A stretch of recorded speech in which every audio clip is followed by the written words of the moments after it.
Welcome, everybody, to the Journeymen Lounge podcast.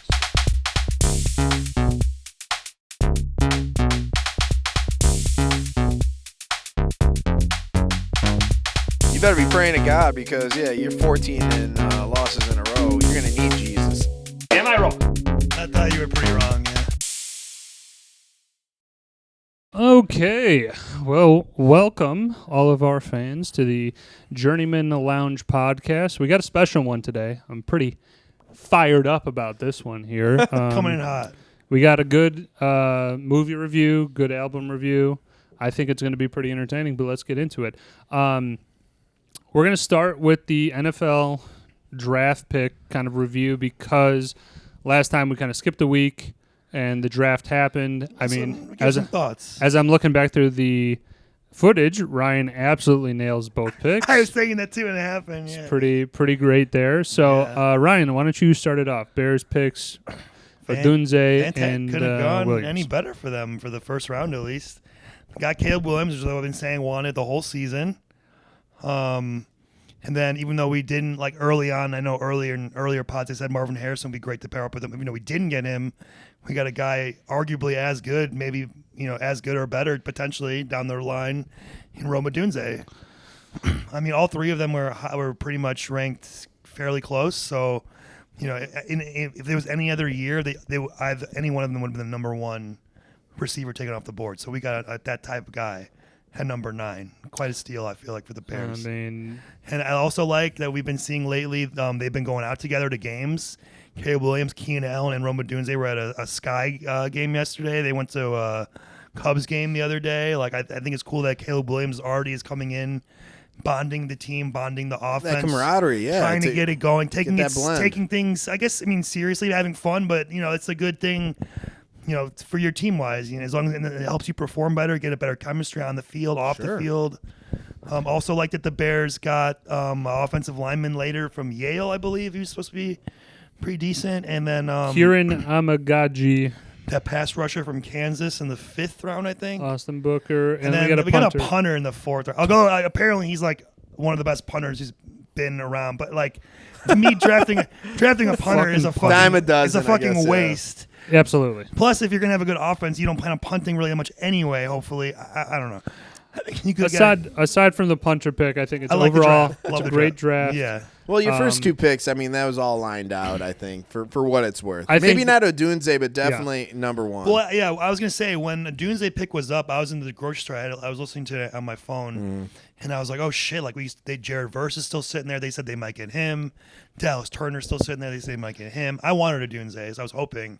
Then when they announced it, he's going to round out that wide receiver I literally core. yelled in the grocery store, like, yes! I looked around. Dude, I think I'm pretty pumped about the fact that they got guys that, aside from the punter, every other pick, I was pretty much like, great pick. Exactly. I like this at this round. Yeah. It wasn't a Trubisky feeling No. when I was watching it with Jeremy, and I don't know why we were at GameWorks. That was over at Well, he has Teresa kids, Woodfield. so I'm assuming you were there with your nephew. Yeah, for sure. But we were watching the draft there, and we see, San Fran trades up to get. No, the Bears traded up to San Fran. They traded up I'm one sorry, pick. Bears traded up to San Fran Unnecessarily. and then Trubisky gets picked, and me and my brother both looked at each other and go, "What the fuck?" Like that, what the fuck kind of moment. Yeah. Your brother loves him though, so I bet he thinks that was probably a.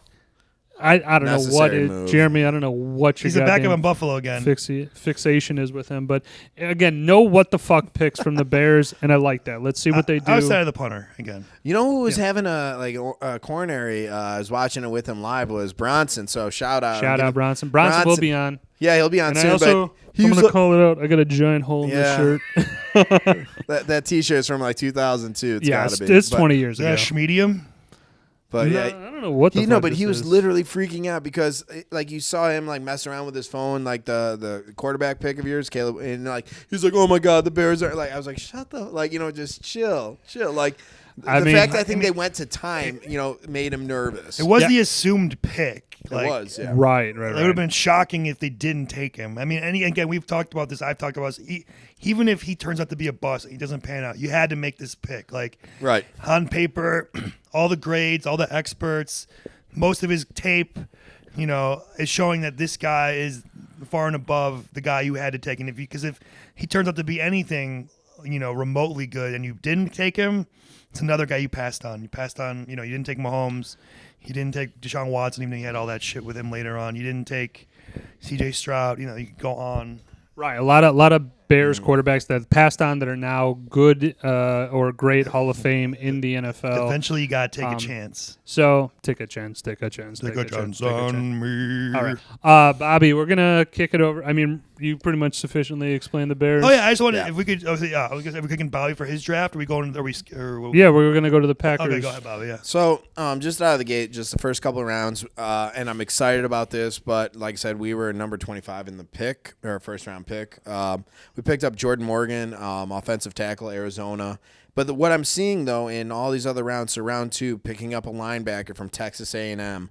Round 3, another. I guess it's a safety. Yeah, safety, and then I'm looking even further, like linebacker, safety, center. So we're getting some of these holes, I guess, plugged.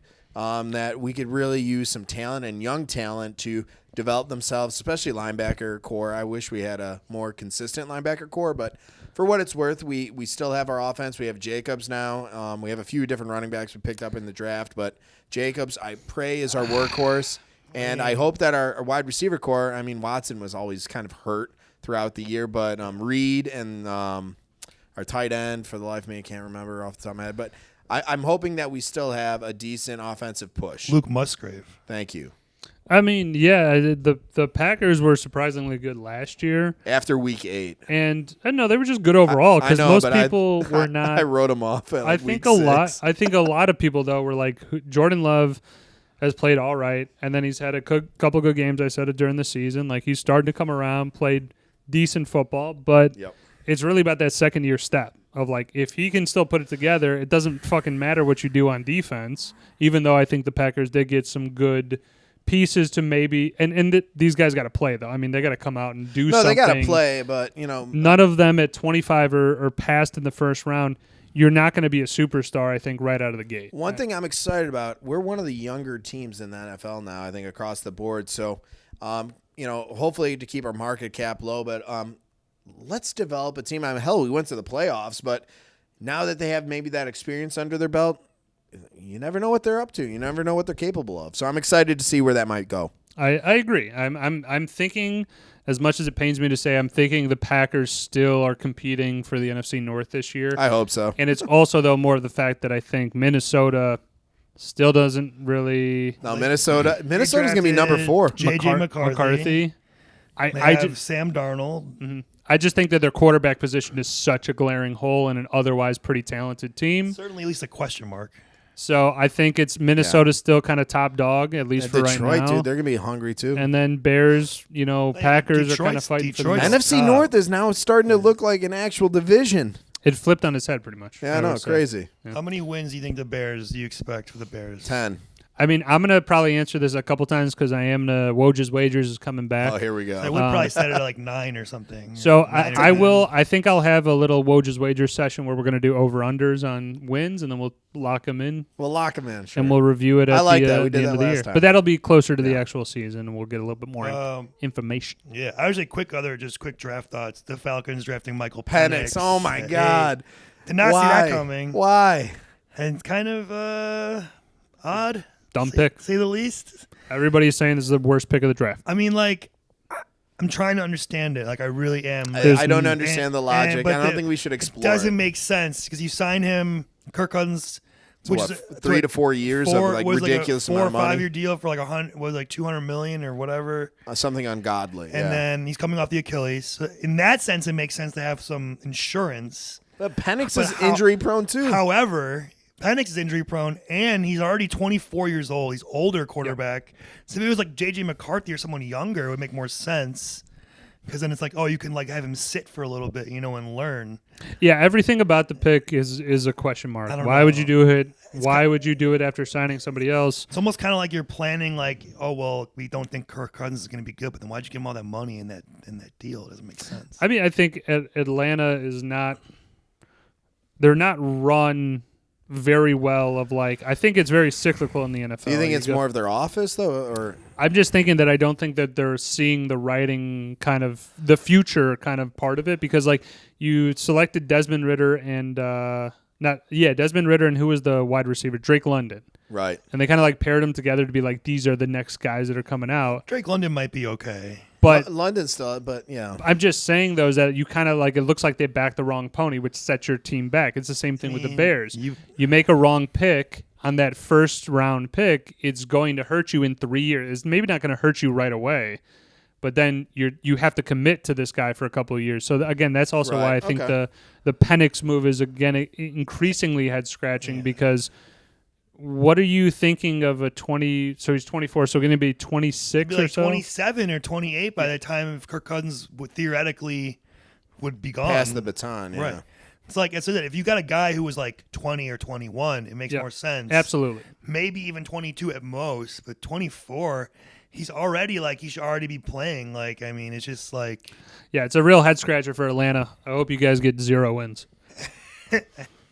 No, agreed. Atlanta, they've been a problem child in You know NFC who's an South. Atlanta fan? Tom. I know. Yeah, We'll get Tom on the pod and we'll shout out. He'll talk about Vic, and he'll talk about how the Super Bowl, he'll bitch about that, I'm sure. Also, speaking of drafts, we found out our draft order for the Money dude, League. this is fucking bullshit. I want to hear this Number now. 2 Let's pick go. for me. Let's go, Let baby. me tell you some. So we did bullshit. the Kentucky Derby horses. Everybody's assigned a horse. Where your horse finishes. I love is that. where That's you're a great idea. It is pretty good. I got second. Sierra Leone. Fitting. It's a Kanye song. I'm a big Kanye guy. Well, and he was actually a favorite, I think, like 7-2 or something like that. So I don't know if Woj is alluding to this or not, but Dan and Scuba traded horses before, because the one that Dan wanted is Mystic Dan, his name. Okay. And so he ended up winning. So he got first pick, and Scuba I think got 4th or 5th or something. I'm not upset at that. Oh, okay. I love the fact Got that animated this is, there. You're upset about I don't something. know. What are you upset about then? Yeah. This is what I'm upset about. This is what I'm upset about. I like. Let me tell you something. You're drafting like 9th or 10th or something? No, I'm upset a little bit about the fact that one, other leagues that I'm in don't do something as creative as this. Yeah, I love it. One is based off of the last year's results, so I like that. That's fine. But in 3 Penis Wine, we got to figure out a way. We're going to have to brainstorm to do something a little bit more creative, because I can't really think of things. But again, aside, the idea is great, right? I love that. It's random, whatever.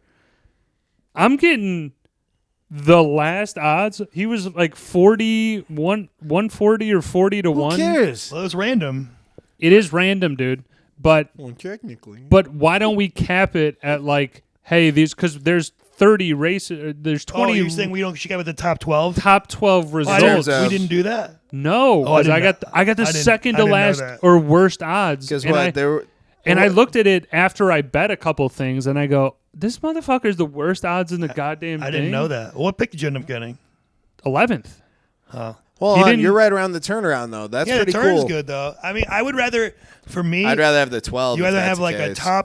top 4 or a back 2. Yeah, me. to have Like, 6s, I think. all more the of a things in the headache. middles are like, I agree that you could get a good turnaround pick. yeah.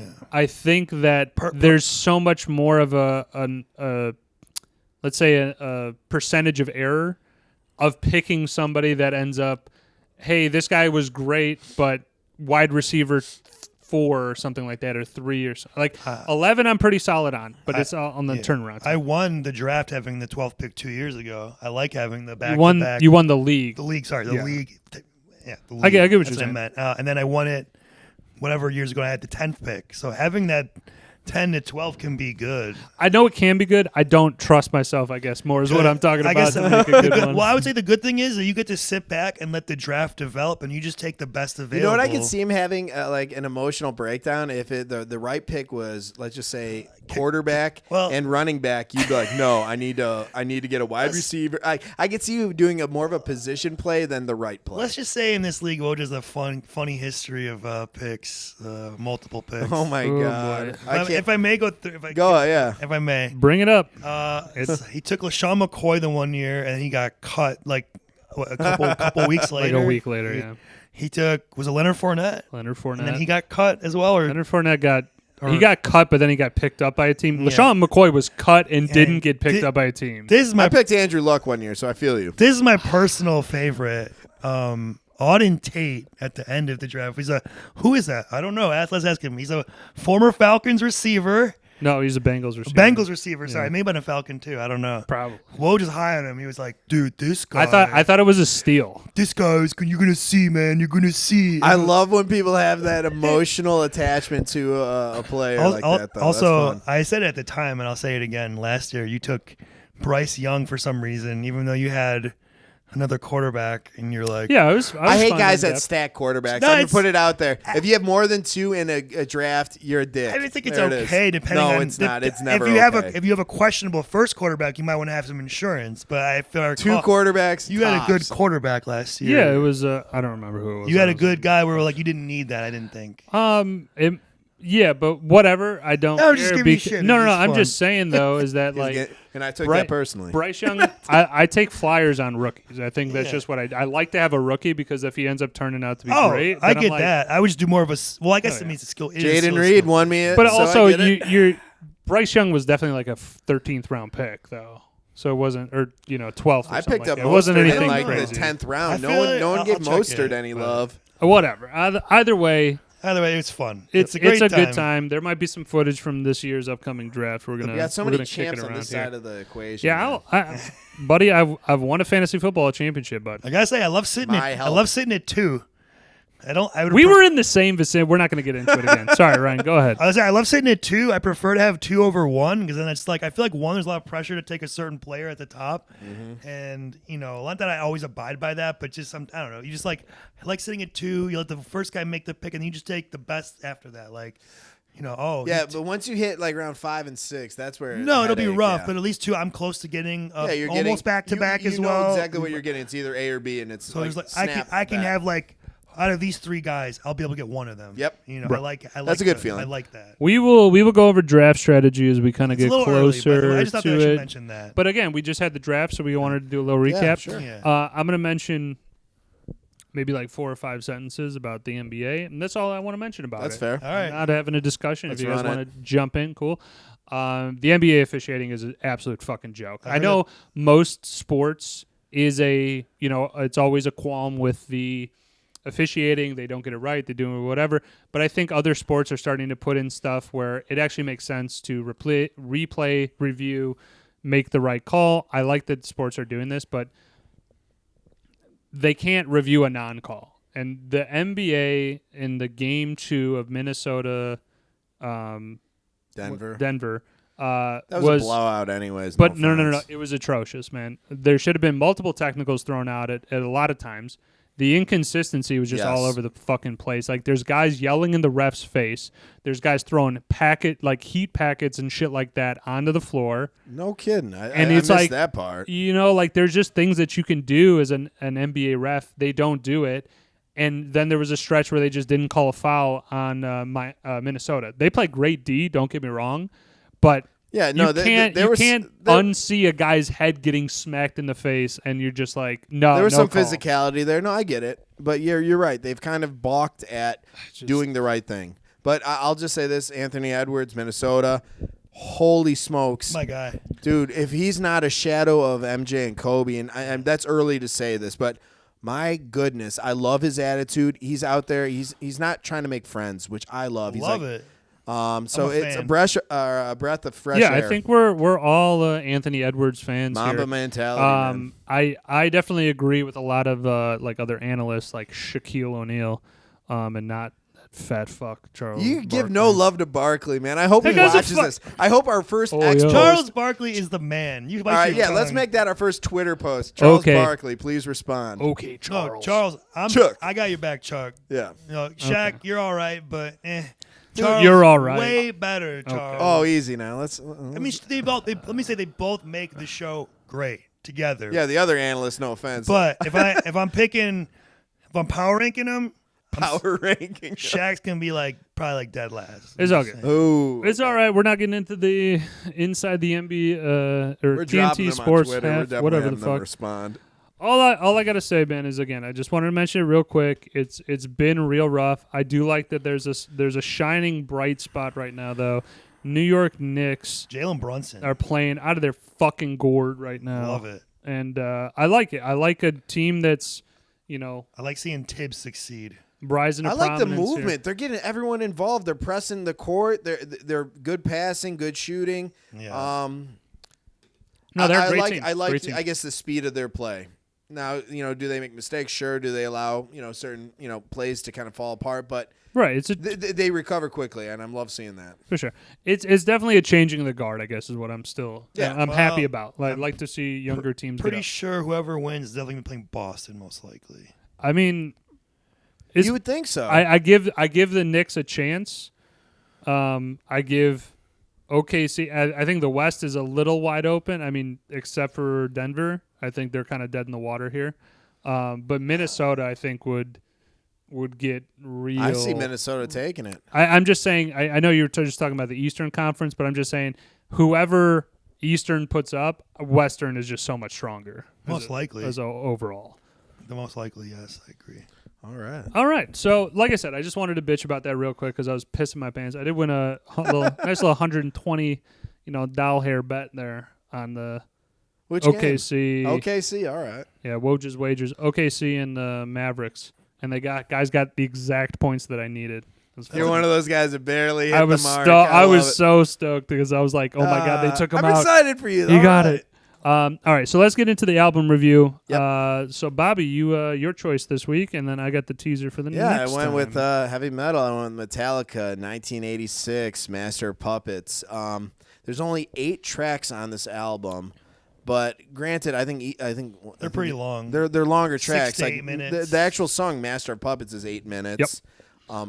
Let's get into it. Let's get into it. I think this all right, just for what it's worth, this along with a few other bands right around late 80s set the revolution of heavy metal rock, coming into the early 90s. Thoughts? Or do you think that Yeah, I think you're 100% wrong because this. I was gonna say, no, I was gonna. I'm sorry. You're not 100% wrong, but you said something earlier. Okay. Master of Puppets came out in '86. That's what I said, 86. No, before the pod, you were talking about the '90s. Right, you did. That's You said you were like, "Oh, Master of Puppets '90s music," and we were both. No, but I like- think it got adopted more in the early 90s. What I mean by I disagree. I disagree. Also, I would say that by the Oh. '90s, grunge was coming in. Nirvana, Pearl Jam, I would say the Alice in Chains. mid 80s to For late sure. 80s. I think Yeah. that was the sweet maybe spot I'm of that rock. I would attributing agree with more that of their too. influence in the early 90s where it didn't exist. Maybe that's just my own take on it. But I would say they were Okay. definitely more of the heavy metal that wasn't the hair metal. That wasn't the Yeah, I think like Poison or it jumped Def away. It Leppard. jumped Yeah. away from the aesthetics of Iron the people. Maiden is more on their level in more that of like sense. darker. More, Right, but I think it's the aesthetics go away. Like you don't look for like the hairband and shit like that was all out because they were like, we want something fucking to I rock. believe it'd be more for of the for thrash Metallica, metal. Yeah. thrash. I mean, I don't know the genre. There's a million genres, Yeah. but I do give a mad props to Metallica, and this era of music is like very awesome musicianship. In like, hey, you can play the fuck out of your instruments, and you can, you know how to Definitely a lot you know, more emphasis on the solos and the put a song to it. I absolutely love the fact that there are a lot of guitar solos in this. I love the electric guitar, and any solo that comes in is exceptional in this one. Those are the positives. I was just kind of giving my, basic kind of 2-second review there. Yeah, and you I got have James some- Hetfield. I just want to Yeah, put go out ahead. the Lars. members. Yeah, Lars Ulrich, Kirk Hammett, and Cliff Burton. which is his last album. He said he died after this. Yeah, there was a crash. Or? bus. Yeah, there was a bus crash that occurred, and I did a little research. they did, and they brought in a new member to finish out the tour because they're like, at this point you could really just shut down the tour, but he's like, that's not what he would have want, so kind of honored his memory, honored the band's, album. Master of Puppets, really cool start off song, which I mean, I think Woj brought this up, and it's always seems to be a constant theme with him is the ups and downs of an album. So let's go to you first. What were your thoughts about maybe the flow of this album? Atrocious. Okay. So again, Explain. from all the stuff that I loved about it, Okay. I think they missed on just so much of the stuff that like I appreciate a longer song, but and you can agree, like you can give your take on this though, but like I feel like most of their songs kept at the same tempo and didn't really change too much out of that. Where I was like, if you're gonna make an 8-9 minute song, like that's why in Freebird to me is such a great song because it changes it up. changes it up. It goes Yeah. slower, goes a little bit. There was one of the later songs, I think it was I agree. maybe Welcome Home or Orion. Okay. One of those songs, it did exceptionally well with that, where like they slowed it down and then got into it, and I thought that was a solid like one that I've never heard of. But again, to me, in the flow of an album, I think I didn't lose interest, but like some of the songs, I was like, I can is understand. this song gonna be fucking over Okay, because you've so done? what you're same saying shit. is essentially the underlying, let's just call it the tone, the underlying, like music. I guess what's the word I'm looking for? Words are Rhythm. hard. Words are hard. Rhythm of each song kind of had a copy paste feel for a Yes. lot of their Yeah, a I lot agree of their with that. tracks. Which I agree I with mean, that. for what it's worth, this is their third album. They had 2 out before this, but. I think this one was maybe I guess for me, planting your feet in the sand. Like, this is what we're about. Like, so there wasn't any confusion from A to Z about their type of music. Maybe that's what that was my take on it. Well, so I would say for me, this generally is not my type of music. Not your cup of tea. I don't like. I love rock and I love '80s music, but heavy metal particularly, I only like some, not all. Like I like more of, I guess, the hits. I would say. Okay. Yeah. Master of Puppets is great. Master to me, Puppets I loved, but outside of that, they all kind of like, I guess piggybacking off what you said, kind of sounded very similar, and I wasn't able to really differentiate. Yeah, we're having a hard time with words today, boys. Between them, there was a lot of guitar buildup, and it was very well done, I must say. Very like sounded good and stuff. It's just I kind of felt like like Marty McFly in Back to the Future. He's like, I guess you guys aren't ready for that. Your kids are gonna love it, but I'm like, I'm not ready for it. I'm sorry, it's not my type. I kind of like a good judgment for me for an album is like, would I go and sit in a concert or like Yeah. stand at a concert to watch this? To me, I wouldn't. Just because, again, to me, it's like If when you Metallica get was strictly doing this album, you went. But I would go to a Metallica concert. They were in a doing, heartbeat. if they were playing more of their hits and stuff, I'd be in. in my example, I just simply use No, this I get album. this. Okay, that's why I and wanted to that's clarify. kind of where I, I try and give myself like, hey, if I'm in there, would I enjoy everything? Again, the flow to me, the length of the songs, like you have 1, 2, 3 songs of 8 minutes, Right. and nothing below 5 minutes 12 seconds. Like that's a long song to be engaged with. Right, it's a 55-minute album, and I just, for what it's worth, I'm gonna just go off the tracks real quick, 1 to 8. Yeah, Well, let's do the A side, B side, right? Yeah, okay. I'm gonna just mention the tracks, and then we'll do our A and B. But to start things off, Battery, then Master of Puppets, The Thing That Should Not Be, Welcome Home, which is Sanitarium, and I have a little information on that. Disposable Heroes, Leper Messiah, Orion, and then Damage Inc. That's how this one rounded out. So A side, B side was one that maybe you enjoyed more than the others, and then maybe a sleeper that you're like, that was cool. I'll go quick. Master of Puppets, I think, is obviously Right. takes a cake I on think this across one. the board. Yep. Best song on the album. For Love that, it. I didn't really like anything other than Orion. I thought was pretty good. I think that's the one, if I'm mistaken, whatever. And then Welcome Home, I thought was all right as well. I enjoyed that one.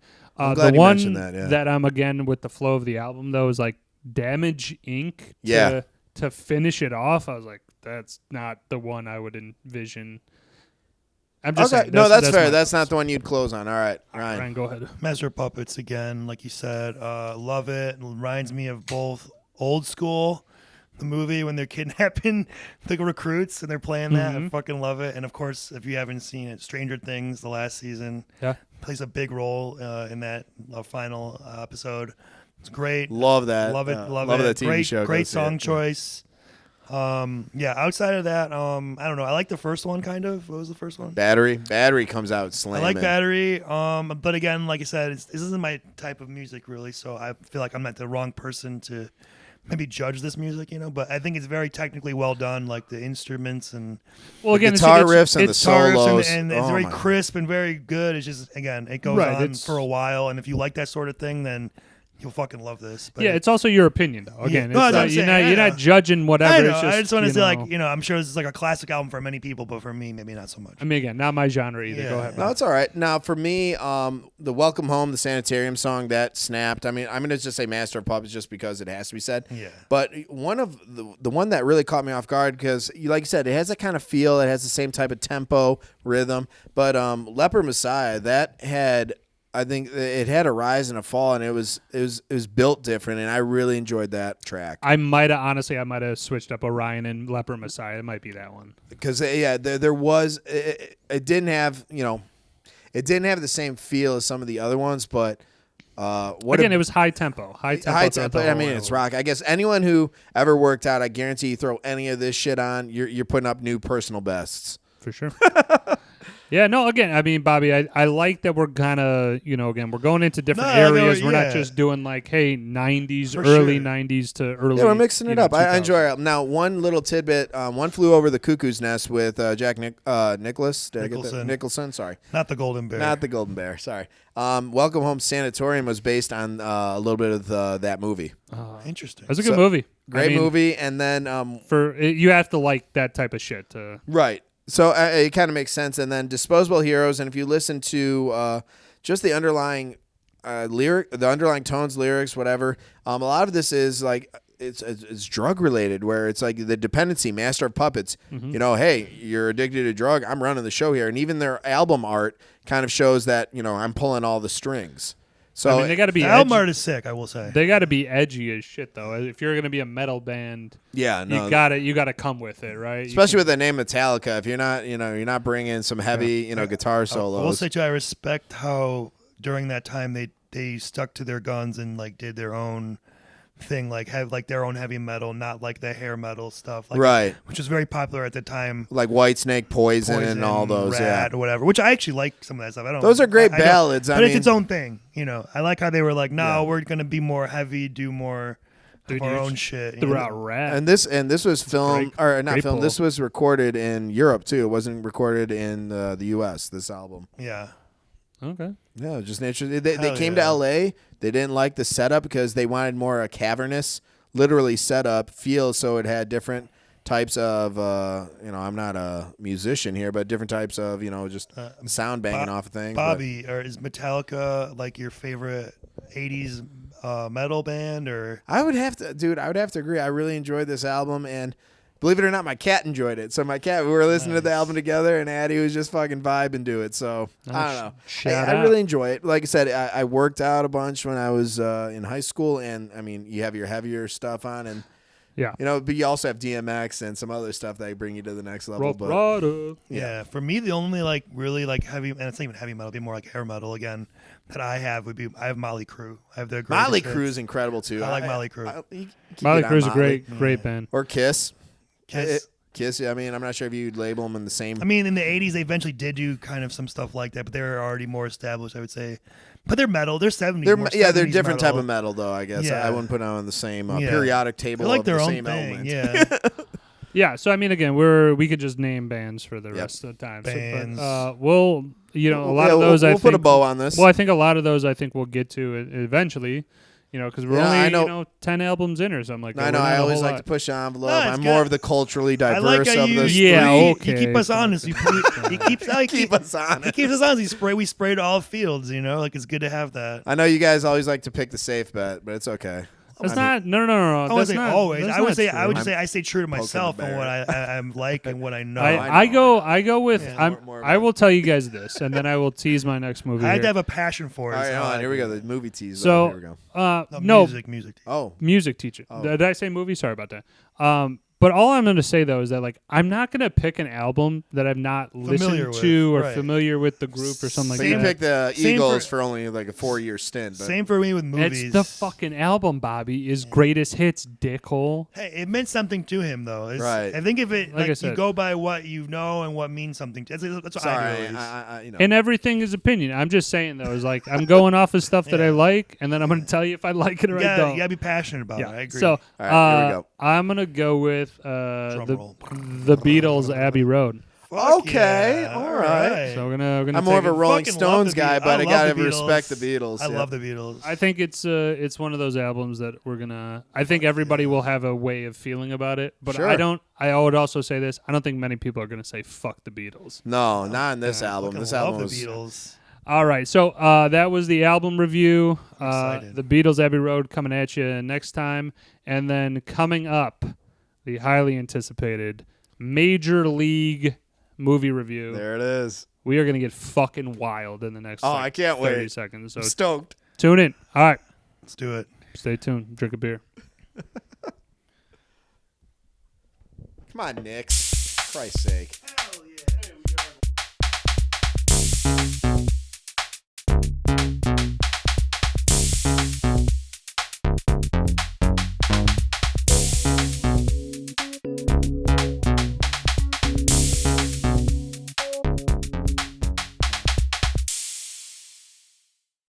Welcome back, Tribe fans, to our daily broadcast of Major League Review, brought to you by Woj And the fellow And- journeyman. and our other fellow journeymen. And Banlon. And Banlon, that's a little use it. It's a little Seinfeld Yeah. reference there. This is the one that I'm I not know. going to call dead in Banlon.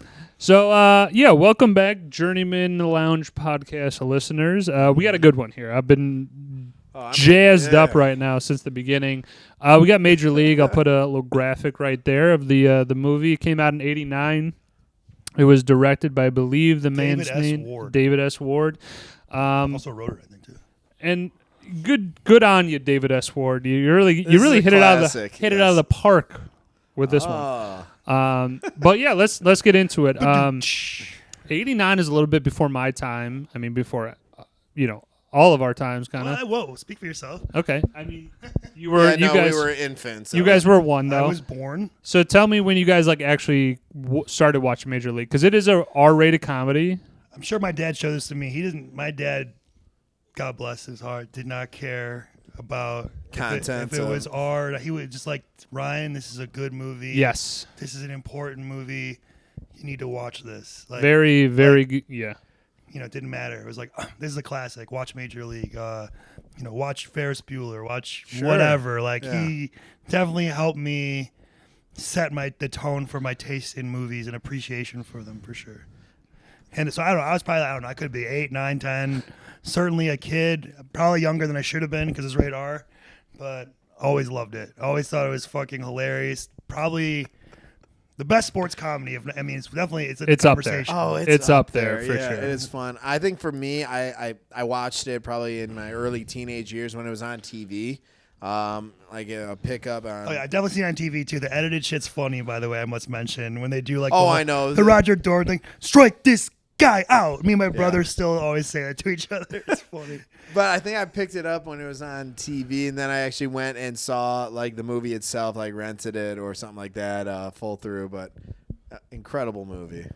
Yeah, I think I'm more on the lines with Ryan because I had older brothers, so I think that they kind of maybe were watching it, when they were 10, 12. I probably saw it when I was then 6. But exactly what you said about your parents. If your parents were like, "Hey, I know this is R, but like fucking watch it. It's a good movie." That sets you up so much for liking better shit. Like I they'd think. be like, "Hey, watch Spaceballs." I'm like, okay, and it's Classic fucking comedy. Awesome, Classic. Love comedy. watch Stripes. Yes. You know what we're gonna do? I just thought of this. We'll get because Adam Spaceballs is like one of his favorite movies. We'll get Adam to guest host on that one when we Would do love it it, yeah. at some point. But okay, I just want to get your kind of background here. So let's get into. I'm not gonna even really talk about favorite scenes here because The whole movie. I think for me, and I'm sure both of you. There's so many, like every single part of this. I mean, you can maybe take out some of the slower scenes, maybe of like they do have the romance of. Cut out all the Rene Russo scenes. Yeah, I mean, well, even those were kind of fun when he goes up into the apartment. There's a couple, like when he's like, "Is this the whale section?" or whatever, when they're in the library. It's like, oh well, they're talking So about. there's even some good one-liners in those, and he's like, "Stay away from him, suck my dick." I Yeah. love that. Yeah. Stay- it's like, what do you? How much do you make? I Make the league minimum. Yeah, we got jerseys and everything. We Well, got yeah, uniforms like and everything. scenes like that again. I think they could have shortened it out or done whatever. I mean, for me, I like more of the team stuff, the baseball stuff, and I'm More core focus. Probably skipping ahead categories and things, but like I would rather substitute instead of as many. I think Renee Russo's awesome, by the way. I must say, she's really good. She looked good. Substitute maybe some of those scenes of Jake and her for like more Wesley Snipes scenes. More Charlie Sheen, more Harris, more team stuff. Like I would love more Harris and Pedro Serrano scenes. They're fucking awesome when they're like together, like getting into shit. That was a great dynamic. Like they're great odd couple. Yeah, no, I think that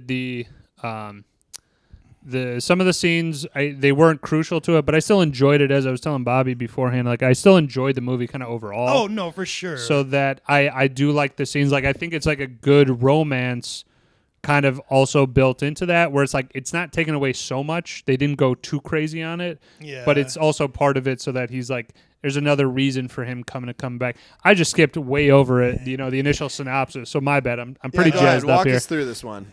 So the Cleveland Indians, which I love that they actually use the correct team names. All the MLB teams' team jerseys. names, Everything's correct. I love it.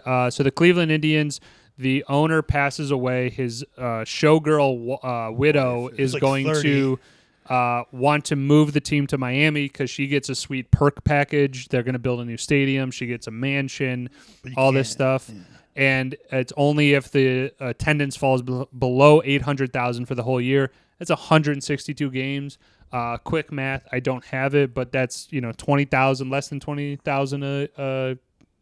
I don't know. I'm not doing it correct. No, I'm not doing it either. I'm not doing it that's justice, fine. but it's a lot. Yeah, they put up the Numbers. Allen meme. According to my calculations. Graphic and numbers. Yeah. But yeah, so like she's just trying to get the worst players out there, guys who are way past their prime. Free agents that are unknowns. This guy, and cross him off the list. Sorry. But yeah, just guys like that, and you'll hear everybody jumping in with quotes at every point here because this movie is so great.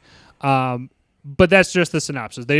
She's trying to get the team to be shitty, and obviously they come just plummet the team so she could and these guys come through to be again one of probably the greatest movie franchises, and I'm saying franchises and team in a movie in that one I like season. that the context or the goal of the movie was kind of set right out of the gate, so you understood kind of the concept. So in other movies it's like more of a development growth story. No, this one was like I'm trying for A, and then basically proving against A, which was No, I definitely agree. I do like that as well. What they kind of mention it, they're not beating around the bush. It is an hour and 30-ish minute movie, so 40 minutes maybe, but you can't really go too much into that. I love how they just kind of went with the baseball into spring training, into actual regular season, into kind of just before the postseason, and that they did that perfectly though.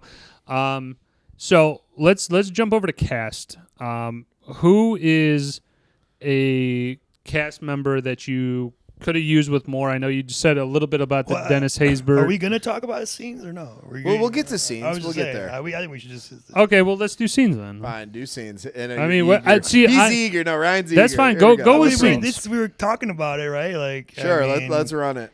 Go ahead. No, you start us off. You're ready, baby. I mean, we start from the very beginning. Like we talked about before, pre-pod, calling everyone up to invite them out to spring training. Fucking Jake Taylor's drunk in the Mexican in the motel. He's got the sombrero on his head. Thinks the guy's pranking him or whatever. Now you got to do it. I mean, if you're going to set it up, do it then. Right. Now you have to set up the... Hold on. I mean, I could do it for you if you want. And then you have... Is that you, Tolbert? This isn't very funny, I'm hungover. My knees are killing me. And if you're going to pull this shit, you can at least say you're from the Yankees. Yeah. And I love the other one with... Set it up. You got to knock it Rick down. Vaughn, too. He's calling from the payphone from prison. I don't know. I don't think I can make that I'd like you to come out to our camp March 1st. I'll be able to make it. Saw you play in Portland. I'm not with them anymore. And then shit, what league you been playing in? California Penal. How'd you get in that league? Stole a car. And then he calls Lou Brown, and he's like, Lou, what would you say to managing the Cleveland Indians? And he's working at a tire shop, mind you. He's managed the Toledo Mud Hens for the last 30 years. I know, but he's like, I don't know. Yeah, Let me think it over, Charlie. I got a guy in the other line about some white walls. I'll talk to you later. Lou Brown, my God. Cleveland Indians, white walls. And then I would say, like, I know it's like probably a separate scene, but going into that, the whole everybody getting invited to showing up to spring training, and like them just talking about each player as they pull up is fucking great. Oh yeah. I mean, dude, one of the best scenes, Like- man. They just keep talking about who's this fucking, or look Yeah, at this look fucking this guy. fucking guy. I mean, As Pepper Leach, baby. Yeah. Unsung hero of the movie. They talk about Jake, like, wish we had him 2 years ago. We did. 4 years ago. man. Yeah, who's that? Serrano. He defected Can't from hit- Cuba for religious freedom. What religion? Voodoo. Roger Can't Dorn. hit a curveball. Yeah, Roger. I thought you said we didn't have any high-priced talent. Well, forget High about price. Dorn because he's only high price. Yeah, no talent. And then like I love William Mays just trying to like bullshit his way onto the team, like pretend like he's some guy. Like, who the hell is this guy? And he pulls up his nice car or whatever, and then say, hey, William Mays here. Play like Mays, run like Hayes. And nice to meet you, Hayes. Oh my God. He's Nice in to meet you, his Hayes. The pajamas. parking lot is right out there. Yeah, he's in his pajamas though. When they pull his bed, put him in the parking lot, Oh, and then like- he's sprinting by these guys. I That got was a cut fun already? scene. Shit, I've been cut already. Yeah. If we're doing favorite scene, mine is the Lou Brown when things start. Like she's like, "Oh, we've been coddling them," but he's standing there naked. She walks in with her like bodyguard or like her assistant, and he's just sitting there, arms folded. He's like, "I'm too old for Be diving in diving the in." lockers. We're out of towels, and I'm too old to be diving in the lockers. And he basically calls her out. He's like, "This is horseshit. Guys get hurt. We need the, you know." I really like that scene. It's That so funny. I just, yeah. Yeah, I mean, again, I don't really have like a super favorite scene. I like the ending scene and and you guys Of already course, mentioned the it. Like final game's like fucking the awesome. baseball aspects of it, I think are just like you guys keyed on spring training and when they were playing throughout the year. Like those are my favorite scenes when they're kind of getting better and better and better. But like I said, I like the movie so much in general that I don't really have a specific. So, do you have like a negative scene? I don't know. What else do you want to explore with scenes here? I want to say I love the Harris and Serrano dynamic. Thank you. Love it. Like Harris is like a Christian or whatever, or Catholic. I think he's Christian, I'm assuming, and like Serrano's voodoo, and they kind of clash over that. And he's like, But he does like Jesus. he's like, Jesus is good, but he not help Jesus. me hit curveball. I like or him very whatever. much. He's saying Jesus Christ couldn't hit a curveball. All right, Harris, let's not start a religious war here. And that's when he gets in there. Wouldn't leave that rum around these this group of guys. Okay, so as we're talking Yeah, about here we go. little His Jobu, t-shirt, yeah. Steal Joe Boo's rum, very bad. Jobu's rum, very bad to steal. And then later on, Harris drinks the rum when no one's looking, and he's like, "Up your butt, Joe Boo." Yeah, I do like that And he dynamic. gets hit with the bat on the fucking field. And that's how Vaughn ends up starting, actually, which is kind of cool that they did that. Like, I didn't connect that. Dot. Vaughn was like a relief pitcher, it seemed like before that, maybe a spot starter. Yeah. And then he kind of gets his first, like, chance. He's like, he has a good game or whatever. Right. Well, After he gets his glasses finally, of course. but- we're Finally, yeah. skipping ahead of. hold on, but also, they have Vaughn as the starting pitcher of the year.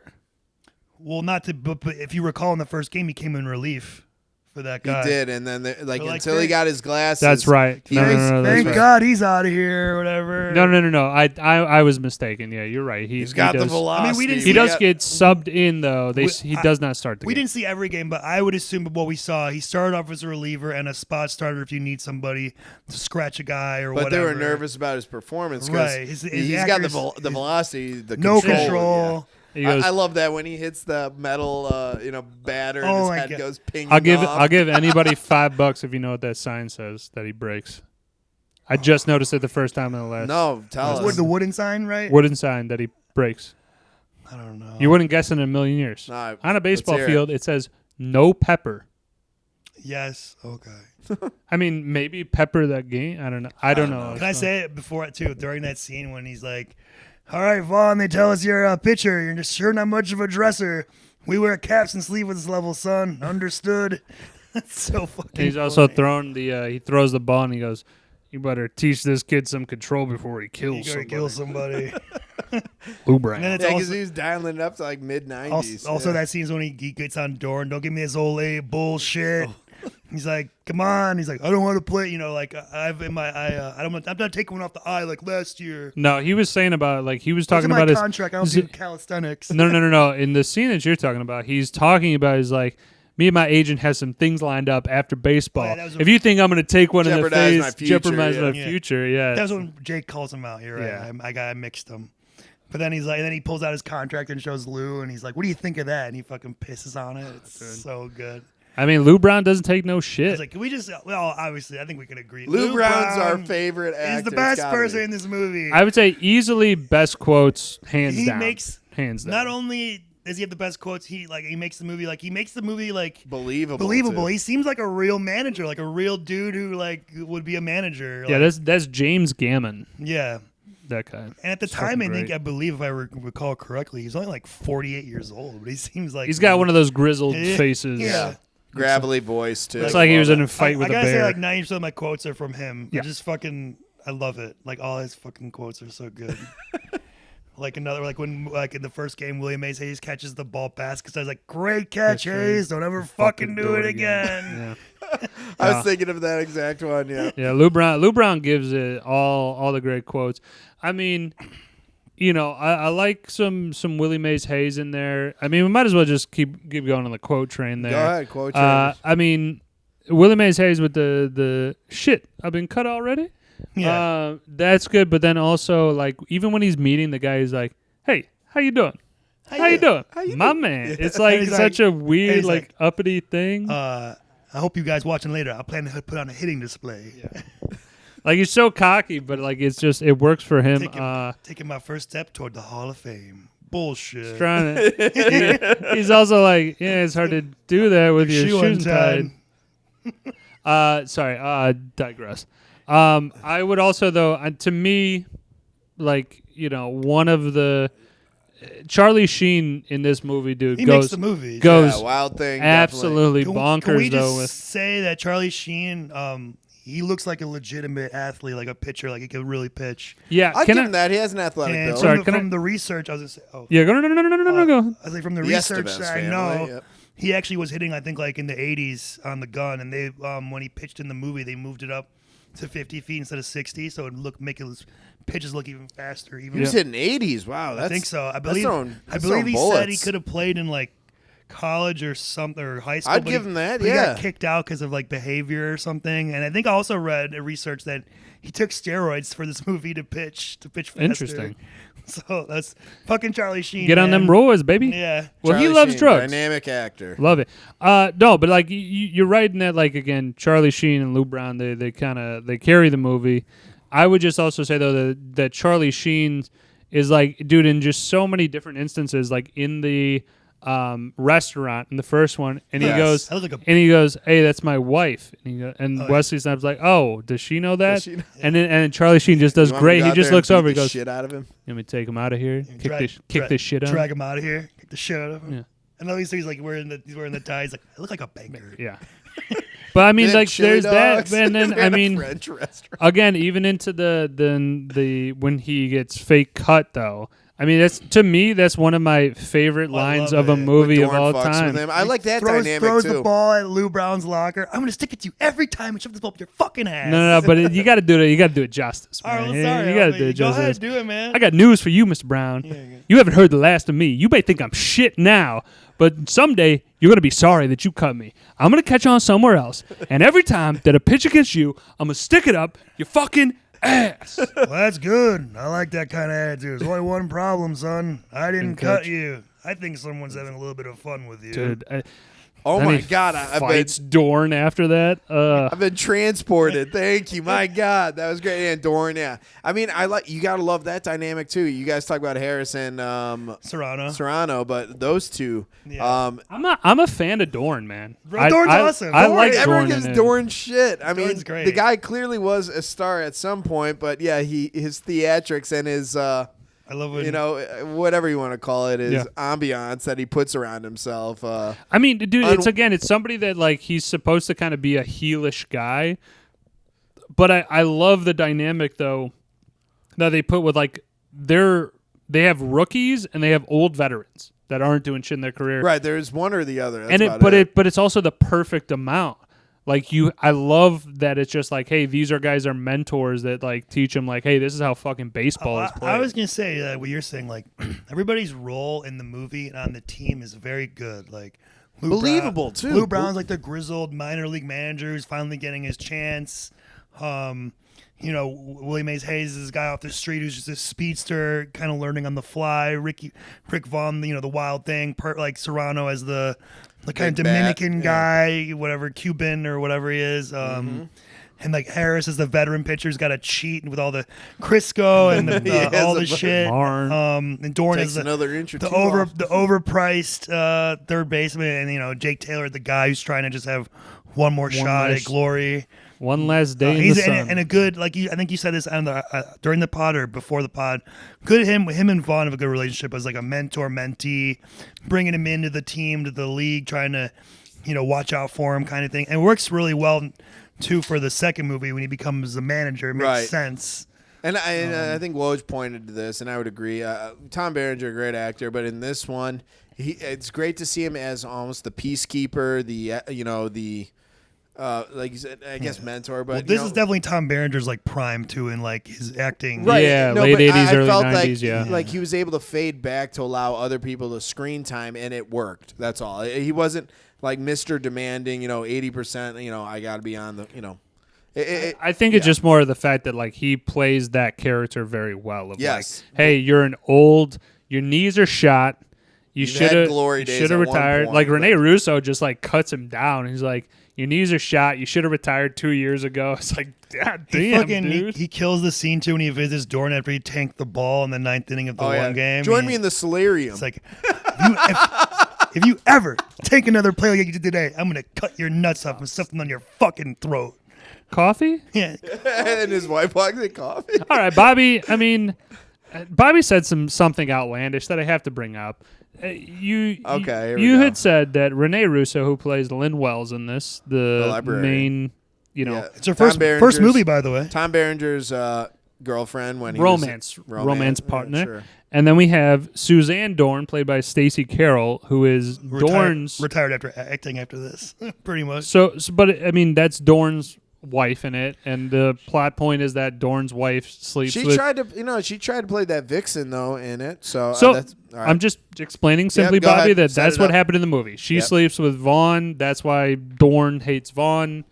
Oh, they hated each other before, right? But that just But you pose the question of like Rene Russo or Stacey Carroll. I don't even think it's a fucking conversation. I don't think it's a conversation, but there's different people with different tastes. That's all I'm saying. I would say this: it's not a competition. Rene Russo is an all-timer. She's fantastic. And I mean, sexy. we went steady in the late '90s, but however, when you were 10 and she was 40, Dorn's wife is sexy and looks a lot like Jamie Lee Curtis, like little bit, like her sister or something. They were going for that. I could, for sure. Maybe they 100%. couldn't get Jamie Lee Curtis and they got her as a backup. Like, hey, she's not available. Let's get this lady. I don't know. Okay, yeah, but for what it's worth, when she puts it together, it wasn't bad. No, she was hot. Again, this is not the question. This is the classic Office. Is she hot or not? Oh no, she's hot. But are we saying is she better than Rene Russo? No. Right. That's what I'm saying. That was the initial question. Both are hot. Yes. Rene Russo better. No, we haven't talked about yet. Bob Uecker. Oh, yeah. We should get into Bob Uecker. All right, sorry. Go ahead. So, You're running the show. Well, Ryan wanted to go down. Ryan has like 80 notes he wants to No, he just wanted to go through the scenes, and the whole movie is great. Can I just say, too, speaking of scenes, the movie fucking sails from the point where, like you said, when they're in the locker room when they're naked, and he's like, when he tells him her plan, like, and he's guys, like, well, there's only one thing left to do. Put down to the minors or cut. What's that? Win the whole fucking thing. And then you get the fucking awesome montage with the great music of them on the win streak and the newspaper clippings. Right. And like you really feel these like guys don't fucking suck. Yeah, and you get the great quotes. The two brothers who are groundskeepers, they're shitty. And one of my favorite scenes in the montage, the American Express card commercial. Yeah, oh, fantastic. So to drop that funny. In. Go ahead. Great. It's amazing. Don't leave home without it. Don't steal home without it. Like, that is a legitimately good. Like they should make that commercial today with another team. Like absolutely, that'd be great. 100%. Amex. I love how everybody, all the main guys read it, and Roger Dorn is so nervous. You just look at us. Well, we're still not recognized, but we're contenders. We're contenders. If you're looking for the little green man. Fucking Serrano. Yes. No, that is a great point, and I was just about to mention before we moved off of quotes is that Neil Flynn, the janitor from Scrubs, that was that guy. Yeah, but I mean, even so, like, hey, These guys ain't so fucking These ain't bad. so fucking. And then I love at the end too, at the bar with like the punk '80s guy. They're like, they're like together. They're Like, all going nuts. high-fiving Yeah. and Went shit. around and Yeah. goes deep to tie up the game.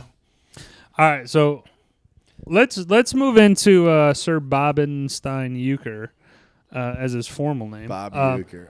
No, Bob Uecker is the man. I mean, in any, Love it. It's so great that they brought him back though in the second one as well, And they gave him more to do. and in the gave second him more one, to too. do. But Smartly. even in these couple lines, Bob Uecker was the commentator, Harry Doyle, for the Indians in the movie with Monty, who I don't think is ever credited in the movie. I don't think he is. He's doesn't got a re- few lines. He Yeah, has a few lines, but he's not still credited funny. in the thing. Yeah. But I mean, ball. Harry Doyle in that, Bob Uecker is Harry Doyle. Like, he steals the show. Every time he's commenting on something, it's the funniest shit imaginable. Like, Ricky Vaughn throws a wild pitch. He goes, just a bit outside, tried the corner, missed. Ball 8, ball 12. How are they laying off? How are they laying off these pitches? I can't believe they're like. Yeah, but I mean, even just stuff like that he can't find the promo thing, the advertisement. Yeah, one when they're playing the Yankees. So a tough start for the early Warriors as they drop a heartbreaker to the Yankees 9-0. Oh yeah, he's like, and the post production is sponsored by. Who gives a Christ, shit? I can't find it. The hell with it. The hell with it. No one's listening anyway. Yeah, nobody's listening anyway. Yeah, but again, he just pops in as like one of those guys that, again, and kind of wrapping up the cast and characters part of this as well, though, is the, again, he's so great to just pop in, couple lines, pop out. Oh yeah. And then, as you Good mentioned, comedic relief. he gets a little bit more meat on the bone in the second one, which we might as well just start. Let's dive into that a little bit. Second Let's do a one, couple minutes on that. Yeah, so Omar Epps replaced Wesley Snipes. Yeah. It happened a few years after this one came out. 5 years. 5 years after. Now, I think that in there they bring in someone from the Giants. Oh, in San Fran? No, different Giants. Tokyo Giants. Yeah, but I like some of the dynamics that they have in there. Is it as time tested as the original? No, but still real funny. If you're gonna watch Major League, watch Major League 2. Go ahead. Yeah, I agree with that. And that you should watch the first and the second. Do not watch the third one. No, It will it's ruin the horrible. franchise for you. Bury it, And- and And it killed it. Go ahead, Ryan. Okay, my Major League 2 thoughts. I like Major League 2. It's not as good as the first one. I think I said it to you guys. They neutered it itself. The Major League 1 is an R movie. Major League 2 is You're right. PG, which, I mean, it's not like it completely ruins it, but I think it definitely takes away from some of what the first one had, like It had grittiness. edge. the grittiness and the edge and the realism of like baseball players. That's how they talk. Right. Also, positives about Major League 2. Parkman's awesome. Jack Parkman. I love Rube, the other catcher. Jake being a manager makes sense with Lou having a heart attack. and then Dorn becoming a partial owner. Yeah, I would say Charlie Sheen. I don't like him in this. What they do with him in the second one it really it's annoys not, me. It's not awesome, They but make him it's like a a- great story point of him being a sellout it kind of just guy. Sucks because like his character is one of the best parts of the first one, and he's probably like the worst part of the second one. Okay, I would agree with you in that sense because we really enjoyed his character in Major League, the original. So yeah, having him kind of do a 180, but then I guess reverting back at the end. I guess spoiler alert. Also, no Harris in it, and Harris is awesome. Chelsea Harris. Ross is really All good. right, Yeah. let's get to that, and We're then I gonna- want to do the spinoff. Yeah, too. we just wanted to mention Major League Yep. 2 in the No, I was franchise. thinking he's not in it. I just wanted to mention that. Yeah, no, it's it fine. takes away from him not being in it. I like Harris. But this is, again, it's also a point though, is that like Chelsea Ross is Ed Harris? No, and what's his name? Bob Harris? I just call him Whatever, Harris. fucking I don't know. Harris. Yeah. But him and that, and again, you mentioned it, that other dynamic of the cast part. I'm just kind of wrapping up on that. You guys mentioned it, which I didn't really think of. There's so many good battles back and forth that make for good chemistry. Yeah, good chemistry in the movie. And Harris, I just also wanted to mention this. Have you guys seen when Harris pitches? He's throwing like 40 miles an hour. I mean, he's probably like 70 He something doesn't in have the the movie. best release. But like, he's supposed to be a major league pitcher. Like, it looks so fucking all right, slow. I was gonna say, did you guys? I noticed this. I didn't notice before. Sorry, Bob. No, go for it. When Harris is pitching, Bob Uecker sometimes calls out the pitches. He's like, "There's the Vagisil. There's the Yeah, he did. He KY." did say that. Yeah. Like, holy shit! Like, if he knows that, doesn't the ump know it? What the fuck? Yeah, I don't know. That was kind of fun. I don't know. Also, I love one last thing when they're on the shitty propeller plane when they get that. Oh, yeah, the duct and tape. fucking Serrano's praying to Christ. Oh, like, yeah, he's like, now you come around. Oh, now you come around. He hears. Dude, you know what's the greatest part? Harris is looking at a hustler Did you know that? Yeah, No. I saw that. He's yeah. a fucking hustler, and I've never. No, I love that though. When he starts doing that thing, he's like, "Yeah, he knows your He's like, bullshit." he's not fooled. He's not fooled. So good. Yeah, dude. I mean, Harris is again another one of those guys that just kind of pop in. I would have loved it in the second one if he could have been like the pitching coach or something. Some way to Or have incorporate some him in the cameo movie. or something like that. That'd have been really good because he's really funny. Chelsea Ross is an all-timer for like sports movies too. Yeah, very good.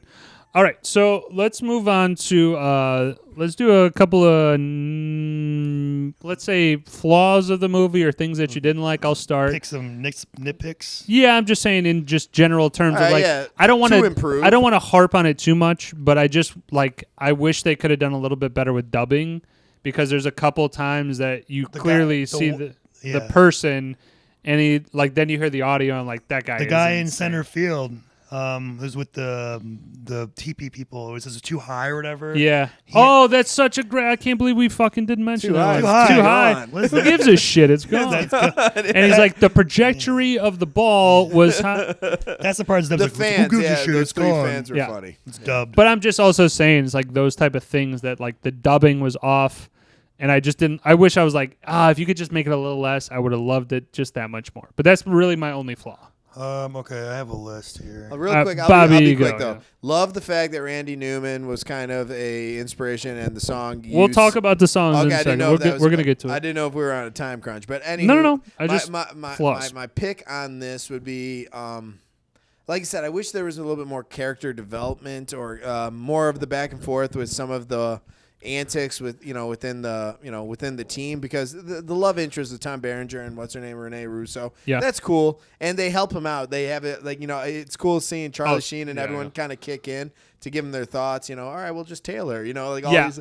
I'm sorry. Great that you mentioned that because I got a weird Oh, here we go. thing. I'm like, he goes, "Isn't that a little juvenile?" Yeah. And but juvenile, not creepy or fucking It's creepy. odd. And then also, if you notice, Jay, like he just gets in her front door. Thank you. And he comes up, and then he's like, he could just get in her door. I had- Right, anyway. no, he just I had strolls that right too. up. I had that in my No- notes. no How explanation. How does Jake get into both their buildings without being buzzed in? I had that. No explanation on that. A little creepy. But okay, that was sorry. I'm glad that you brought that up because I was Also, like, had what the, the had fuck? the creepiness of Jake as a thing too. I didn't like. He's a baseball player that got ass. It's a little. Miss- It's a little. A little bit. Okay, fair. And she's Mr. Turbo and and she's Jake. engaged. He's very dedicated to rekindling that fire. I get that. There's a little bit For me, I almost think, like forced. I think it feel would have to worked it. better instead of them having known each other. He just happens to meet her when he comes back to Cleveland, and then I like when she screams, "Oh, I have a better body Okay. than her!" Yeah, and yeah. screaming in the She bet me library. $50 that She you had a did. better. She She had a does. better body. she's right. I love it. And everyone's just like leaning in. Should I run? Real Yeah, run quick? through Keep it. going, man. All right. Why would Jake take Willie and Vaughn to a French restaurant? That seems a little odd. Like when they go He to like He played- was tailing his girl. no, I not think. yet. No. Not that point. He played in Cleveland 4 I years know, ago. but you think those guys would go to a French restaurant? No, hold on. But is there any proof that he wasn't? No, he didn't know. He didn't know her. That he didn't. But see- I think he went didn't there see knowing her. that she goes there. I don't You think can't Okay, whatever. put That's- two and two together sorry. on that. I'm just trying to point out a That's- possibility. It's all right. It's a hypothesis. speculation. It's a but theory it about could it. Be, it could be Yeah. true. Theory about Because I think it. he mentioned that he's been at this restaurant before with her. After Willie Mays Hayes gets the single to open the season, he tells the Yankee first baseman, "I plan on getting a double out of this, but he's already on first." That doesn't make sense. You can't get a double. I mean, get to second, yes, but his wording was dumb. Sorry, that was just like that was stupid. What else? Hold on, I had a quick one. We gone over that. Went over that. Oh. For the final game, now I know it makes sense for the movie for the Indians to be home and it's cooler. The Yankees should have been home. It's a one-game playoff. They're tied going with the same record. I'm pretty sure the Yankees beat them. No, I thought it was the end of the regular season. He's saying I know where you're going with it. Yankees beat him head to head in the regular season. They should be home. They should have the Yankees should be home. in baseball rules. He is right.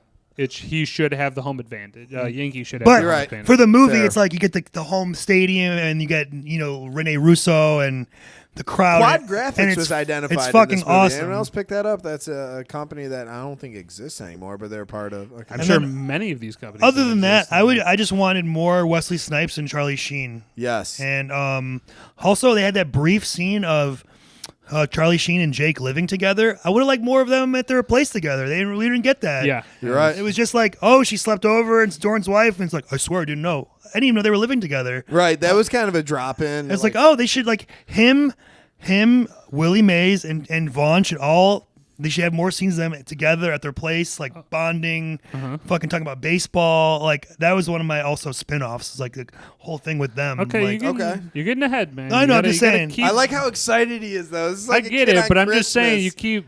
I know, me too. Keep it within the flaws, and then we can get to the, it's fine. the spin-offs. I didn't go. It's brief, very quick. I love it.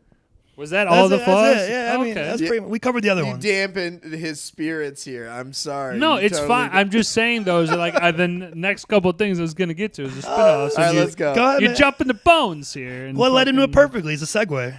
All right, so spin-offs wise, I could have definitely done with some more spring training like antics of like what are they doing when they're not like do they go out to like some bars around there? Do they fucking do Right. whatever? Are they at somebody's place? Is Dorn in a So mansion call it like or Major something League like that? Spring Training or something like that. I hate that. I'm just sorry. I definitely don't like any type of like. It shouldn't be like a thing. It should just be like it should have been like Major League, 2 would have been that. Okay. That to me that would have been great to see the spring training or a prequel like before Okay. that. As you're bringing up them living together, I just would like to see that seemed like a great idea honestly when you said it. So Yeah, that's I agree with that. I had that. That's a good spin-off. All right, spin-offs. Go Two for it. more I had. Two more. Here we go. A Brockermeyer style show, but with Bob Uecker instead. Brockmeyer. Yeah, but like Bob Okay. Uecker Yeah, instead. His character, and then an Odd Couple show with Harrison Serrano. Give it to me. Give it to me. I'm kind of going off of your pitch here, but obviously Tom Berenger, his character as well as Dorn, played earlier in their careers when they were both hot shit. I would love to see that. Like a little prequel. Yeah, prequel basically when Yeah. Tom Berenger was, Maybe when he relevant, first and meets Dorn Rene was- Russo, maybe. Yeah, Renee bring her in, Yeah. but Dorn was obviously on his team at some point because they worked and played together. Right. Yeah. I like that. Yeah, I think that would have been great to see what a young Roger Dorn, young Jake Taylor, even though Jake Taylor kind of seems like a guy who would be like when he was 20, he was 40 type of shit. Yeah, I to me. got you. Yeah. And he was just like, I'm going to get pussy and then I'm going to get drunk and then I'm going to go to sleep.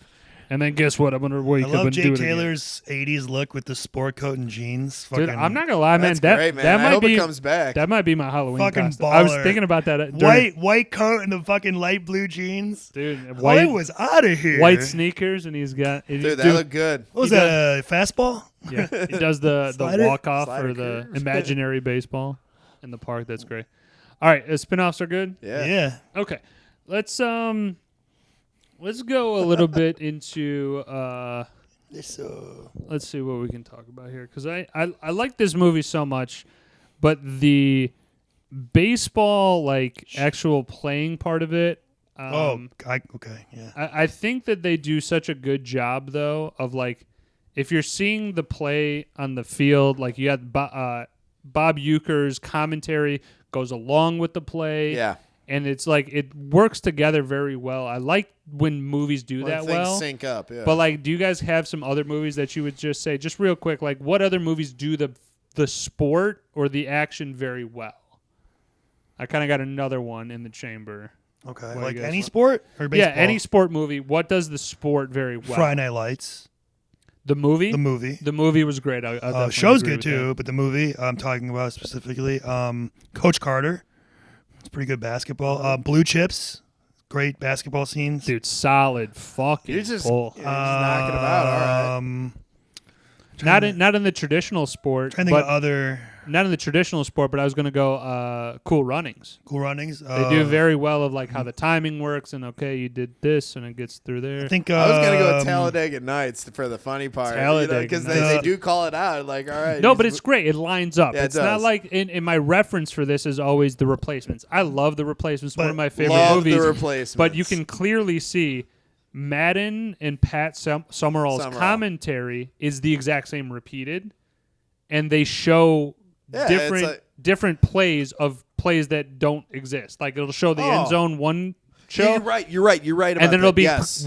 painted white from another game, and it's like, no, these don't match up. I love the movie, but it just doesn't. You're do right, it though. well. You're right. I didn't even make that. This is kind of like connection. an obscure one. It's a sport movie, but Hit me with the Wrestler with Mickey Rourke. Is Ooh, really good. that's a great movie overall. Also, the Iron Claw that just came out last year was really. You're really good. loving that yeah. one, man. It's coming out HBO on May 10th. Okay, I I already gotta saw that. I gotta Yeah, watch it. I didn't see that shit yet. Miracle, the hockey one with Kurt Russell. Kurt Russell, man, one of my favorite actors. Period. I'm trying to think. Miracle is of great. We got to do Miracle one of these fucking times.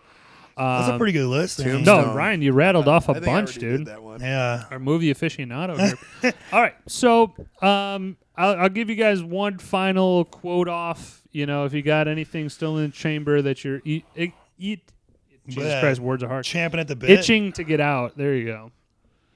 Well, you go ahead, man. You know what? You've stolen so many of my good ones. But shit. I got it if you Go want. ahead. No, rock yours. I'm pissed off now, Joe Boo. I go to you, I stick up for you, and you don't help me now. And I say, fuck you, Joe Boo. I do it myself. Also, when Rachel Phelps, I hate this fucking song. That's good. And then fucking Roger Dorgan, let's cut the crap, Vaughn. I only got one thing to say to you. Strike this motherfucker out. Yeah. And then also, I was going to Go ahead. No, one of the scenes that made me laugh was is he a manager? Or he's not the manager, but maybe owner, like the guy who sat with her, GM. Charlie. the GM. Yeah, when they finally she storms out and all Yeah. pissed off, he's like, Yeah. all excited. Sit down, Charlie. Yeah. So maybe, like I said, it wasn't a quote, but I love seeing him Yeah. kind of get excited for his team. It's also wild that he has a tattoo on his arm, like as the GM of a team. Yeah. I think that's I hilarious. didn't pick Well, that- if you notice, he's the former manager. He said, if I'm not managing the team, or if I'm the GM now, who's going to manage the team? I didn't pick Oh. that He up. got promoted. Interesting. I didn't notice the tattoo. Yeah. But I just liked his reactions, like Yeah. when That was great. God, they've won the 2 in a row. Sorry, that's my favorite quote. Sorry, we won yesterday. We've won Win one today. day. If we Win win one. tomorrow, that's called a winning streak. It has happened before. Yeah. Also, forget the curveball. Give him the heater, Ricky. Well, Jake Taylor's commentary behind when he's talking to Rexman. Oh, the The guy, Oakland guys, the guy in like, the I'm sure it was A's. a Yeah. close. What were her panties doing on top of his head? I'm sure he was a close friend. And Yeah, he's great. Great banter. Okay. Quotes? One more? that was it. I'm man. good on That the was quotes. good. Did you guys have any? You nailed all the good ones. Did you guys have any recasting or anything like that? Ryan, it seems like you do. So I only did it if we were doing it like set for today, like not then. but, like- nah, I don't. No, it's got to be. Okay. I just also don't think of this movie as a one that I could recast. Like I wouldn't want to. Of- No, I wouldn't want to either. But I said if they were, like, who would it? I was Even, just, I was like, brainstorming. Like, who could it be? anybody in the top 5 people, if they and again, I'll kind of sound a little similar. Is that I mean, again, Rene Russo, you kind of extract them for somebody who's kind of in that same vein of a pretty actress. It's not really like a dramatic role, so it doesn't No, really it's matter. not. Comedic roles, I don't think, you Yeah. can just swap them. You can swap them out, and it just is like it still works pretty well. If you have one, go for it. 'cause I No. wanna I'm hit- good. I'm good. Go ahead. Okay, I want to hit soundtrack real quick, okay? Because Yep. soundtrack of this one, Randy Newman. I mean, Randy Newman, the opening song, which is called "Burn On." It's just such. When this song comes on, it's the same thing when the movie's on TV. I like to just put it on and just be like, all right, I'm just going to chill and watch this a little bit. It's just a fantastic song. I mean, they got They the do Wild good Thing song cityscapes by- for some of the panning. right. The old Cleveland kind of like history spots there, but Mistake by the Lake. they also have the Wild Thing by X. Didn't know that's who sung that song. Wild Thing, Yeah, Ricky Vaughn coming on. you make my heart sing. Yeah, That scene's cool as fuck. With his glasses too, and it has the the whole skull and crowd is crossbones. going nuts. Yeah. I mean, Jesus Christ. I mean, Oh, I had a funny thought too. Is this like comparable to Major League? That the team in that movie is kind of like what the White Sox are doing now. They're just fucking trying to tank and move the team to Miami or what? Dude, it Fucking- almost has the same kind of That's feel. what I'm but- saying. Like if we were making it today, it'd be like the White Sox. Yeah, we're I in mean- troubles. possibly White Sox aren't doing too well. But I also just want to mention the like instrumental songs that are put in there during the spring training scenes. The Pennant race. The final pennant game. race, the final game. I mean, some of those are just again so amazing for that. So, like, they just got it right in my mind. They put their 2 and 2 together, and I'm like, this is great for what this scene exactly is. Absolutely. And all that stuff. But again, that's my I soundtrack believe kind of piece. James Newton Howard did the soundtrack or score. I'm sorry, he's one of the best guys at doing that. Yeah. Definitely so. Anything else on the soundtrack? Not soundtrack, but I like the fact that when they won that game, Dorn punched him and then hugged him. I mean, that kind of. So I mean, that's a funny. real like kind of like, you know, if I had a beef with him, and- we're gonna settle that first, and then let's enjoy. And the Serrano and Harris are hugging. Yeah, and exactly. Love the camaraderie. Out Okay, in so that scene. let me ask you this final question before we get the stream it rated. Sure. Blah blah blah. Let's put yourself in Jake Taylor's shoes. This could be your last year. This is your last year. No, could be because you could possibly sign on somewhere else if you really wanted maybe to. as a backup, yeah. Or Well, I'm just saying is like he started every game and they did pretty well for that season. They You're right. Actually, you know what? You're maybe right. he gets signed on somewhere else. You're right. He shows some You're longevity. in Jake Taylor's shoes. What are you doing there? Are you actually trying to swing? Because in the little preview before he goes, Taylor calls his shot. No, that was And then he tries to swing away. He hits a homer in the imaginary scene. So the options are you swing for the fences, be the hero that way.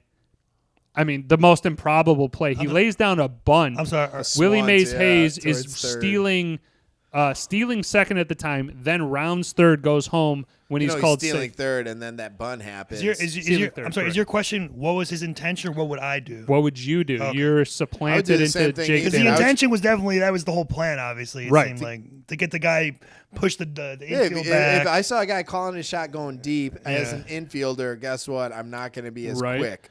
So again, I'm just posing the question Yeah. to you. What are you doing? And he calls the shot. I He's would- like, "Hey, Lou." So he knew what he was Well, doing. Me, No. I'm not a home. What are I know, you I know. doing? If it's in this? me, I'm not a home slow. run hitter. I'm an opposite field hitter. I'm going opposite field, getting him in that way. But you're Flap- swinging the bat, Yeah, not throwing down a well, bunt. I'm not a bunter. Yeah. So for me, I'm gonna try and get one over the second baseman's head or the first baseman, loop it, go like right down the line, Yeah, fling it out there, right over first. and that way too, like it's away from third, so he's going home. He should have plenty of time. I mean, but it's more dramatic for the movie to have the whole. I mean, it's one of the craziest plays I've seen to end a. I think Jake Taylor I kind of had a like heart the attack idea on as the a way. to the- baseball player. What you have, one out, right? Man on second, or is it 2 outs? 2 outs. 2 outs, man on second. Well, I guess 2 outs, man on second. By doing that, you draw the third baseman kind of back or in a lull. As long as you could put that ball there, even if you're a slow guy like me, there's a real potential because they're going to try to get the out at first. That's the easiest out. And this guy's flying around third, so it's a suicide. Basically, you're going to win or lose on this play. Right, I so love it. I what's would have your done the decision? same thing. I would have. You would have gone with the bunt? I would have tried to. I'm not great at bunting. My brother's actually incredible at bunting, but I would Weirdly know that. but I'd probably just drop, something down just on the ground, just keep it, like a swunt or a half swing, just put it out there a little bit. Okay, I'm swinging away. I'm You're gonna taking a big cut. I'm taking a good cut. I'm not trying to swing out of my shoes or anything like Okay, that. that's But fair. I'm trying to make contact with the ball like Ryan. If you hit a single with yeah. Willie Mays Hayes on, he's scoring. Already he's stealing third. I mean, so. when I was always playing baseball or softball or whatever, I knew like I'm a singles hitter. I'm not going to try and outdo. I'm not a deep. I'm just threat trying to get in on that base, sense. move the people, keep Right. it moving. Small ball. He's Yeah. a real team. Get him player. on, get him over, get him in. I like it. Period. All right, gentlemen. Again, I knew we were gonna get rowdy with this Yes. one for sure. It's a great movie. There's gonna be a picture of that.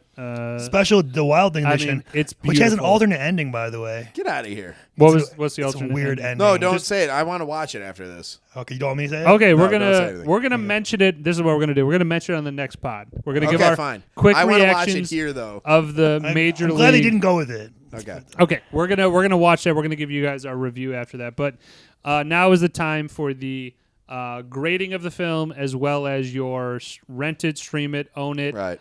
Currently, it's on a bunch of shit. It's on like Max, Hulu, Amazon. It's across the board, yeah. Stream it, own it, skip it. Yeah, whatever the fuck. You know what I meant. The fans know what I meant. That's okay. Yeah, our 63. I think we're getting one. 65, baby. 65. Oh, we're moving now, baby. Moving on up. to the side. Cuyahoga River. All right, here we go. right. The Cleveland River. You start with it. Dude, great voiceover. Okay, own it, obviously. This is mine. I own it. Love it. Hell yeah. There's a fake grass on the. My grade of it, man, I went 8.9. Solid. It's like really good. It's like an A- to me, like an overall movie scale. A plus Okay. comedy. I was gonna say 89. is A not plus an comedy. A-. Well, it's an 8. Let him feel whatever he There's feels. a grading scale. It's not exact, okay? It's a sliding It's a scale. fluid scale, yeah. 8.9. Own it. Go watch it. It's All right, fucking I got awesome. it as a 9.3. Great comedy, great sports comedy too. If you had to go specific, own it. It's something that if you're finding yourself Saturday, it's just raining outside, you're not trying to do anything, pop that thing on. You're gonna have a good time. Yeah, I'm gonna go with a 9.5. I do own it as well here, in the less flashy version there. But yeah, I mean, this movie to me is one of those that you just. It's one of these, like I put like one movie in each professional sport category or any sport category. I was going to ask you guys, is this the best baseball movie? This is my favorite baseball movie of all time. It's up there. No, it's just personally for me. I'm just saying in general, it has to be up there Oh regardless. yeah, it's I think top 3 for me for sure. I'd have to really think about that. I think it's the but best baseball movie probably for sure. I mean, I like Rookie of the Year, but not as much as Major Angels in League. the outfield though hits. Little Big League's good, but it's not as good as Major Bobby, League. you are Bench absolutely correct. warmers is also. Angels in the outfield does hit a little differently, though. Yeah. I will give you that. We're gonna have to do that one at some point here. Oh, yeah. All right, but let's wrap it up here. This is again. I had a bunch of fun here. The next movie is going to be on Me. Ryan. All right, what do here we go. got coming Tease up? it up, baby. All right, let's stay in the 80s. Let's stay in the same year. One of my favorites. Let's go Uncle Buck. Ooh, John Candy. Let's John go. Candy. solid, dude. My favorite Solid John Candy movie. Cubs fan. Yeah. This movie is slaps. It's Yeah, fucking hilarious. we're gonna go way in depth with Uncle Buck, John Candy, one of the greats. But for now, we will leave the fans here. This has been the Journeymen Lounge podcast. I have been one of your hosts, Woj.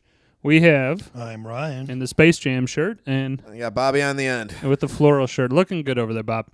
So we got a lot of shit coming out, though. I've said that for a couple of weeks now. I'm actually meaning it. So, Yeah, we got irons in the fire. Okay. but we got a bunch of shit. And speaking of irons, we got some golf stuff coming up. It's going to be some fun shit. So everybody tune in, do your thing. Peace out, bitches. Tune in next week. I like that closer. Peace out, bitches. Drink a beer, smoke a joint. Adios.